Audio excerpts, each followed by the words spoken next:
J'imagine pour toi, tantôt, qui a dit qu'une des épreuves, c'est les fins, les ruptures, qu'un personnage meurt, assassiné, et que c'est sa dernière scène qui quitte une équipe. Avec ce que tu disais tantôt, ça n'a pas dû être facile. Est-ce que c'est devenu une épreuve, ça, de quitter de cette façon-là? Ben, c'est pas, même si c'est pas toi qui es mort, mais ton personnage, la mort de ton personnage. Ouais. Quand La Promesse a terminé, j'ai été 2 ans sans avoir travaillé. Puis j'étais allé travailler dans une boutique de vélo.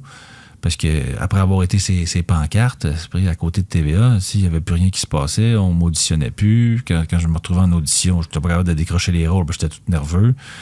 Puis que j'étais pas bien, puis tout ça. Puis là, la confiance baisse. Puis en perdant le district, j'ai fait « Ah, c'est pas vrai, je vais pas retourner dans cette zone-là où est-ce que vraiment tu